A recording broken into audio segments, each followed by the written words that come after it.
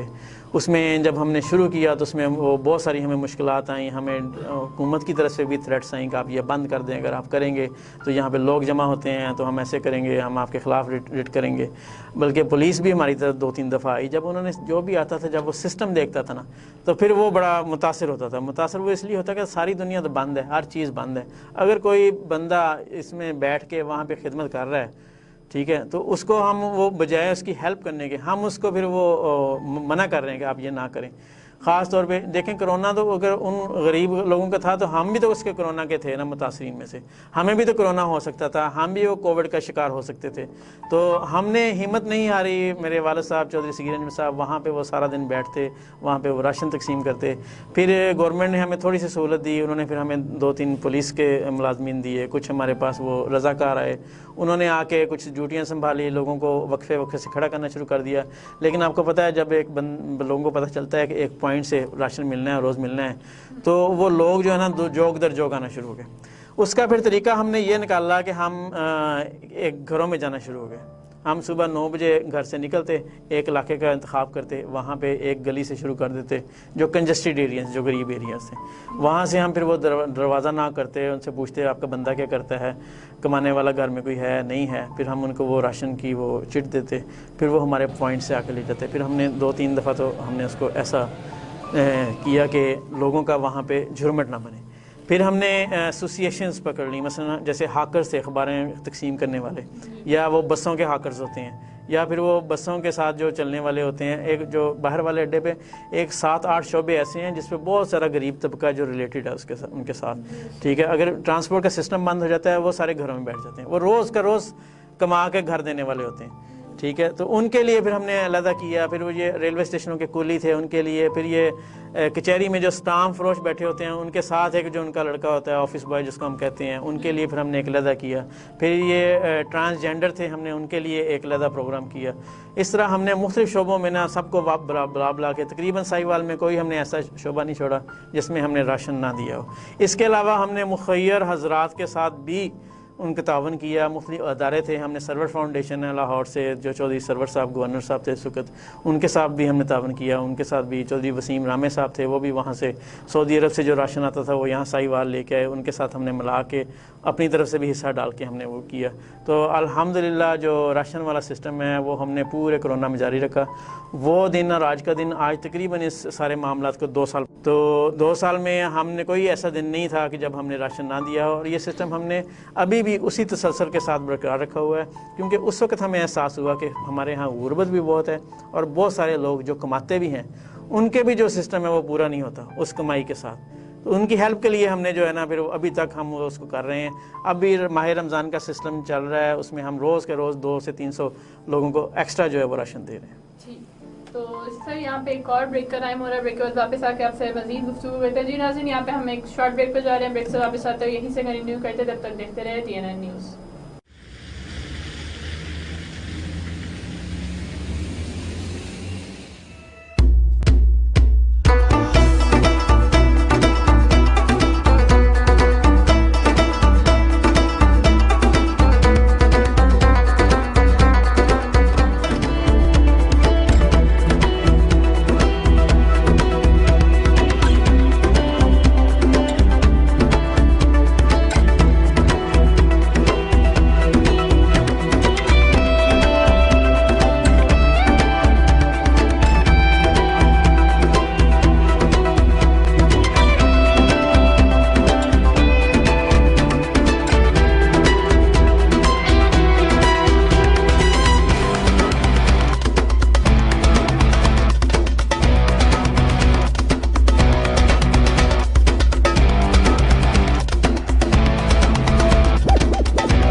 جیسے کہ بریک سے پہلے آپ دیکھ رہے تھے کہ ہم یہ NGO کی جو ہے خدمات کے حوالے سے بات کر رہے تھے کورونا کے اندر.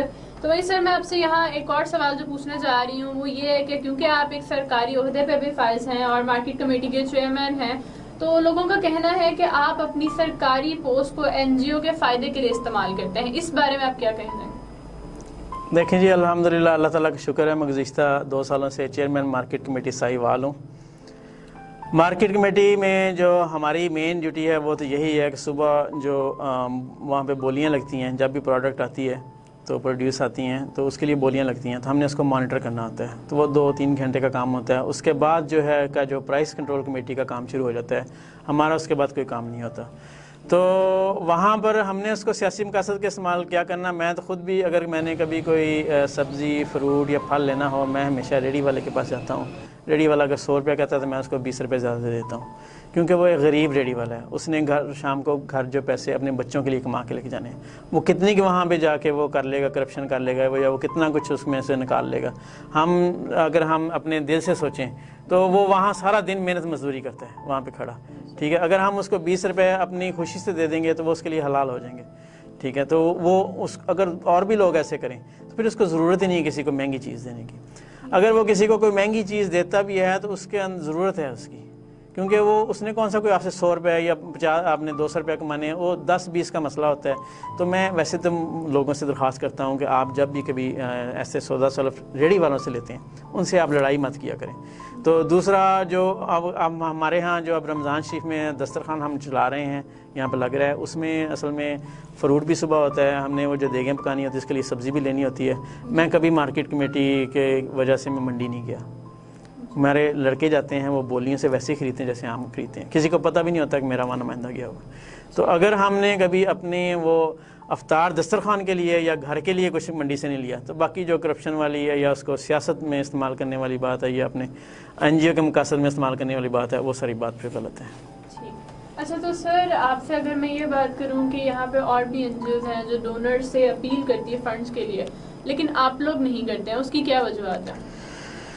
دیکھیں، یہ جو نا اس میں 2 طرح کے لوگ ہوتے ہیں۔ ایک تو دینے والے جن کو اللہ تعالیٰ نے دیا ہوتا ہے، وہ کہتے ہیں کہ ہمیں اللہ تعالیٰ نے دیا ہے، ہم اس کو آگے لوگوں میں تقسیم کریں، ٹھیک ہے۔ تو وہ ان کا اپنا ایک جذبہ بھی ہوتا ہے ساتھ۔ زکوٰۃ تو ہر بندے پہ فرض ہے، ٹھیک ہے، لیکن بعض اوقات لوگ چاہتے ہیں کہ ہم اس سے زیادہ کریں۔ تو دوسرا طریقہ یہ ہوتا ہے، کچھ لوگ لوگوں میں تقسیم کرنا چاہتے ہیں، لوگوں کو چیزیں دینا چاہتے ہیں یا سہولتیں دینا چاہتے ہیں، وہ ایک شعبے کو پکڑ لیتے ہیں۔ اب ان کے پاس اپنے پیسے نہیں ہوتے تو پھر وہ ڈونرز کے پاس جاتے ہیں، ان سے کہتے ہیں آپ ہماری سپورٹ کریں، ہم یہ کام کرنا چاہتے ہیں۔ تو اللہ تعالیٰ نے بہت سارے لوگوں کو اچھا دل دیا ہوا ہے، درد والا دل دیا ہوا ہے، وہ پھر ان کی ہیلپ کرتے ہیں، ان کی وجہ سے پھر وہ اپنے ایک NGO چلانا شروع کر دیتے ہیں۔ تو اللہ تعالیٰ، ہم جو ہیں وہ پہلے والی سسٹم میں ہے کہ اللہ تعالیٰ نے ہمیں دیا ہوا ہے، ہمیں کسی سے مانگنے کی ضرورت نہیں پڑتی۔ ہم تو ہمیشہ یہی کہتے ہیں کہ آپ ہمیں کوئی اچھا پروجیکٹ بتا دیں یا ہمیں کوئی مستحق ہمارے پاس لیں، ہم اس کی وہ ہیلپ کر دیں، اس کی مدد کر دیں، اور کرنا یہ اللہ تعالیٰ کے لیے ہی ہے۔ اس لیے ہمیں اللہ تعالیٰ ہمیں مزید دے، ہم مزید بھی کریں گے، لیکن جتنا اللہ تعالیٰ نے دیا ہوا ہے ہم اس میں سے کر رہے ہیں۔ الحمدللہ ابھی تک ہمیں کوئی ضرورت نہیں پڑی کہ ہم کس سے مانگنا شروع کریں۔ اچھا، تو سر جیسے ابھی رمضان مبارک کا مہینہ بھی چل رہا ہے اور آپ نے بات کی دسترخوان کے حوالے سے، اچھا تو سر یہ بتائیے گا، یہ جو رمضان دسترخوان ہے یہ کب سے چل رہا ہے اور کتنے لوگوں سے سٹارٹ ہوا تھا اور اب اس کی تعداد کہاں تک پہنچ چکی ہے؟ 12 سال پہلے ہم دوست بیٹھے ہوئے تھے، حیدر سلیمی صاحب تھے، ڈاکٹر مجتبیٰ جمال صاحب تھے یہاں پہ ساہیوال سے، اور شہزاد ستار صاحب تھے جہانگیر چودھری صاحب سے۔ ہم نے ایک جگہ بیٹھ کے ڈیسائیڈ کیا کہ رمضان کا مہینہ ہے، ہم نیکی کا کام کرنا چاہتے ہیں، تو ہمیں چاہیے کہ ہم 200 لوگوں کی افطاری کا انتظام کریں، ان کو افطار پہ بلائیں۔ تو اس کے لیے ہم نے سسٹم شروع کیا تھا آج سے 12 سال پہلے۔ تو وہ بڑھتے بڑھتے ماشاءاللہ اب جو آج کی جو پوزیشن تقریباً 800 افراد جو ہیں وہ افطاری کرتے ہیں، اور یہ سسٹم ماشاءاللہ کافی وسیع ہو گیا ہے۔ اس میں جو سب سے امپورٹنٹ بات یہ ہے کہ ہم تقریباً سارا مہینہ ہی وہیں ان لوگوں کے ساتھ افطاری کرتے ہیں، ہم گھر جا کے افطاری نہیں کرتے۔ جو آخری 28 روزوں تک ہماری یہ اب چلتی ہے وہاں پہ افطاری۔ 29 اور 30 کا روزہ ہم اس لیے نہیں کرتے کہ لوگوں نے، جو ہمارے وہاں بچے کام کر رہے ہوتے ہیں، جو لوگ کام کر رہے ہوتے ہیں، انہوں نے عید کی شاپنگ کرنی، عید کی تیاریاں کرنی، تو وہی 2 دن ہمیں ملتے ہیں گھر والوں کے ساتھ افطاری کرنے کے لیے۔ تو اس میں جو چیز ہم وہاں پہ خود کھاتے ہیں وہی ہم لوگوں کو مہیا کرتے ہیں، بالکل گھر کے آئے مہمانوں کی طرح۔ ہم سیب، کیلا، کھجور، شربت کا گلاس، اور پھر وہ یا ہمارا ایک دن بریانی ہوتی ہے اور ایک دن ہوتا ہے چکن قورمہ، اور ساتھ وہ 2 روٹیاں۔ تو یہ نظام اللہ تعالیٰ کا جو فضل ہے، بہت ہی اچھا نظام اور بہت ہی سمپل سادہ چل رہا ہے، اور لوگ وہاں پہ آتے ہیں، روز آتے ہیں، تو ان میں جو زیادہ لوگوں کی تعداد ہوتی ہے وہ بیچارے دیکھنے والے ہوتے ہیں۔ ٹھیک ہے، وہ وہاں پہ اپنے بچوں کو ساتھ لے کے آتے ہیں کہ ہم آپ کو وہاں پہ کرتے ہیں.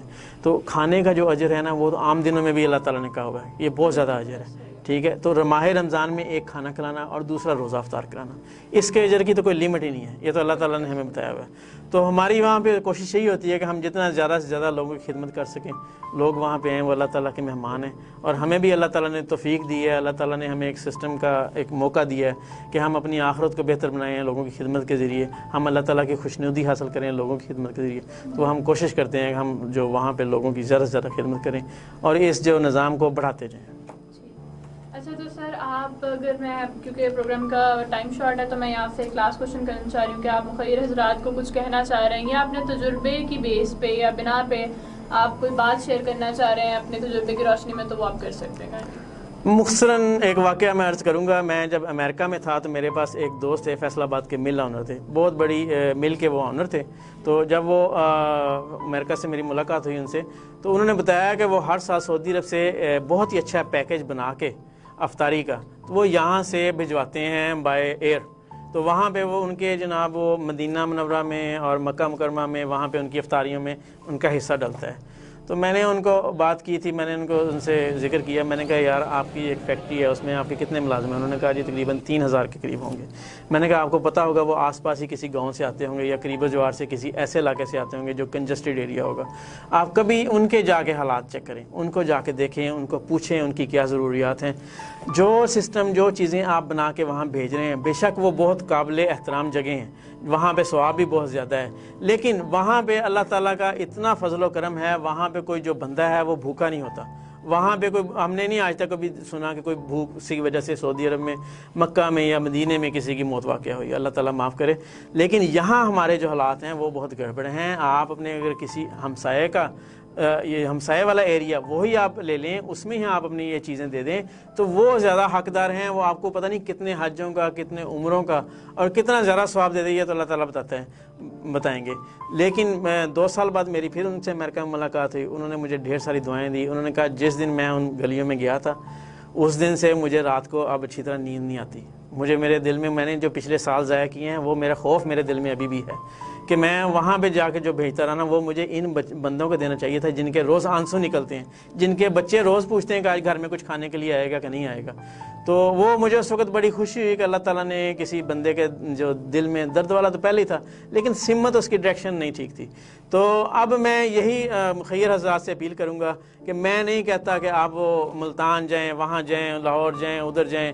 اپنا ایریا دیکھیں، اپنے ایریے میں کچھ ایریا مختص کر لیں. آپ نے اس میں ہی آپ نے ڈھونڈنے ہیں. آپ 5 گھر ڈھونڈ لیں، 7 ڈھونڈ لیں، 10 ڈھونڈ لیں، لیکن مستقل مزاجی کے ساتھ آپ ان کی ہیلپ کریں تاکہ ان کا چولہا جلتا رہے. اسی طرح اگر سارے لوگ اپنے اپنے ایریے میں کر لیں گے تو ہماری جو ہے نا جو ایک سسٹم کا جو معاشرے کا بوجھ جو ہے نا جو لوگ وہ بہت حد تک یہ ایک معاشی بوجھ کم ہو جائے گا. شکریہ. تو جی ناظرین یہاں پہ آج کا ہمارا پروگرام بھی ختم ہو رہا ہے. تھینک یو سر، آپ نے اپنا قیمتی وقت نکالا، آپ یہاں آئے اور آپ سے بہت اچھی گفتگو ہوئی. امید کرتی ہوں آج کا پروگرام آپ کو اچھا لگا ہوگا. رمضان ہے تو دعاؤں میں یاد رکھیے گا اور دیکھتے رہیں TNN نیوز. اللہ نگہبان.